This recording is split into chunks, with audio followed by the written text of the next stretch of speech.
السلام علیکم ورحمۃ اللہ وبرکاتہ۔ محترم ناظرین، تو آئیے میں مطالعہ کیسے کروں، یہ 8واں پارٹ ہے۔ آج کے ویڈیو میں ہم معلوم کریں گے مطالعے کے بارے میں بہت ہی اہم بات۔ وہ کیا ہے کہ آپ کتابوں میں سلف کی کتابوں کو ترجیح دیں خلف کی کتابوں پر۔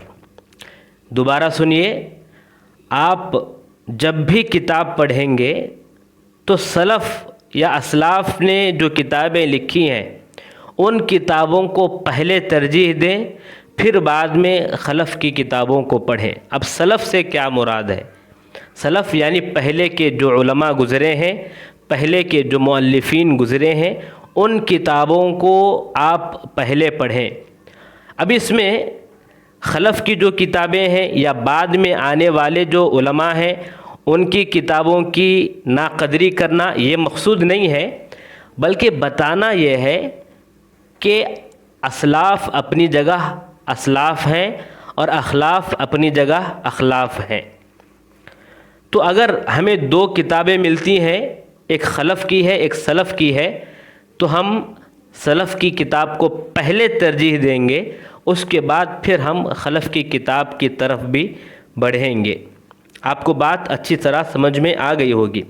ابن عثیمین رحمہ اللہ فرماتے ہیں کہ جب کبھی تم مطالعہ کرنا چاہو تو امہات کتب کو اپناؤ، امہات کتب کو پڑھا کرو جو سلف کی کتابیں ہیں۔ کیوں؟ اس لیے کہ ان کتابوں میں خیر اور برکت ہوتی ہے۔ متاخرین کی کتابیں ہیں تو اس میں معانی کم اور مبانی زیادہ ہیں، الفاظ رہیں گے، بہت رہیں گے الفاظ، لیکن ان سب کا اگر خلاصہ نکالو، ایک صفحہ ہے، مثلا ایک صفحہ پڑھنے کے بعد اگر خلاصہ بولیں گے تو 1 سطر یا 2 سطر میں آپ آرام سے اس پورے صفحے کا خلاصہ بول سکتے ہیں۔ یہ ہمارے اخلاف کی کتابوں میں آپ پائیں گے، لیکن اسلاف کی کتابیں ویسی نہیں تھیں۔ اسلاف کی کتابیں کیسی تھیں کہ ان کے ایک ایک حرف میں بھی، ایک ایک کلمے میں بھی معنی پائے جاتے تھے، کم مبانی ہوتے تھے، الفاظ کم ہوتے تھے، مختصر باتیں مگر جامع باتیں ہوتی تھیں۔ ان کم الفاظ میں، مختصر عبارتوں میں بہت سے فوائد اور بہت سے معانی وہ کھول کے بیان کر دیتے ہیں۔ یہ اسلاف کی ایک بہترین خاصیت ہے۔ ابن جوزی رحمہ اللہ فرماتے ہیں کہ سلف کی کتابوں کو پڑھنے پر آپ ہمیشہ تیار رہو۔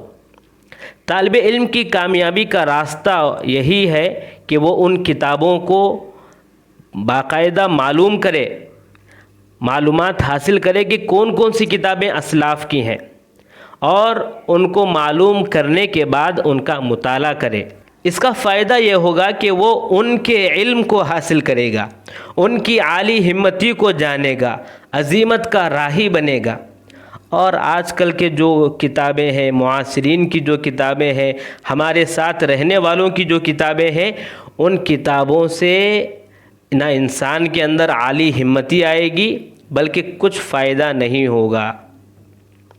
اور آج کل کی جو کتابیں ہیں ان کی اگر آپ سیر بھی پڑھو گے تو آپ زیادہ فائدہ نہیں اٹھا پاؤ گے۔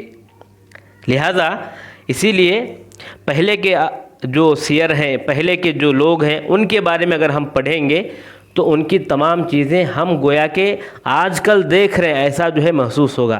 جیسا کہ شاعر نے کہا، فاتنی ان ارى الدیار بطرفی فلعلی ارى الدیار بسمعی، یعنی میں گھروں کو اپنی آنکھوں سے دیکھ تو نہ سکا لیکن میں ان کو اپنے کانوں سے دیکھوں گا۔ یعنی میں اس وقت موجود نہیں تھا کہ میں ان تمام چیزوں کو دیکھ پاتا، لیکن جب میں ان کے تذکرے کو پڑھوں گا، ان کے بارے میں پڑھوں گا، تو اپنے کانوں کے ذریعے سے میں ان تمام لوگوں کو دیکھوں گا۔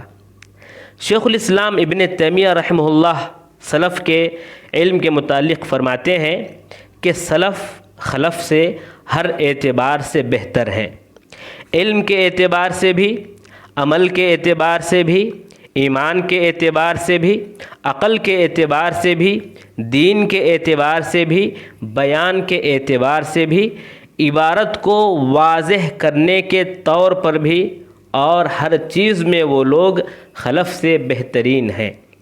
کیوں؟ اس لیے کہ انہوں نے جو جمع کیا وہ علم صحیح کو جمع کیا۔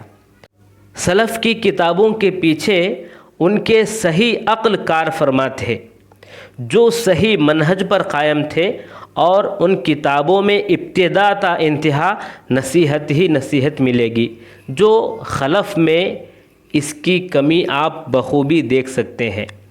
تو لہٰذا پورے کا خلاصہ اگر ایک لفظ میں کہا جائے تو کیا کہ آپ سلف کی کتابوں کو ترجیح دیں، جو امہات کتب جسے کہا جاتا ہے، جو کتابوں میں ایک درجہ رکھتی ہیں۔ حالانکہ اب ایک فن آپ اٹھائیں گے تفسیر میں یا علم حدیث یا جو ہے فقہ، اصول فقہ، ادب، شعر، ایسے مختلف فنون ہیں، اور مختلف فنون میں کئی کتابیں موجود ہوتی ہیں، اسلاف کی بھی، اخلاف کی بھی، لیکن ان کتابوں میں بھی امہات کتب بعض کتابیں ہوتی ہیں، ان کا درجہ ہی بلند ہوتا ہے، ان کا درجہ ہی عالی ہوتا ہے۔ جب بھی کوئی ان کا تذکرہ کرے گا تو آپ دیکھیں گے اس کتاب کی تعریف ہمیشہ کرے گا۔ تو ایسی کتابوں کو اگر آپ پڑھیں گے تو فائدہ کیا ہوگا؟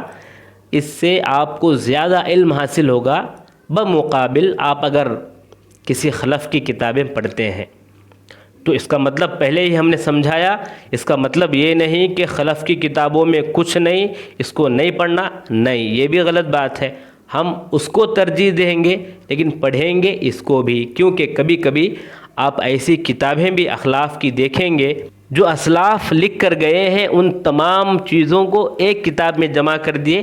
ایسے بھی کئی کتابیں ہیں اور خلف میں ایسے لوگ بھی موجود ہیں۔ تو اس کا جو ہے کلی طور پر نہ لیں، بلکہ مستثنی چند کتابیں ضرور ہوں گی، لیکن مطالعہ کرنے کے لیے یہ بات ذہن میں رہے کہ میں پہلے سلف کی کتابوں کو ترجیح دوں گا، اس کے بعد میں خلف کی کتابوں کی طرف جاؤں گا۔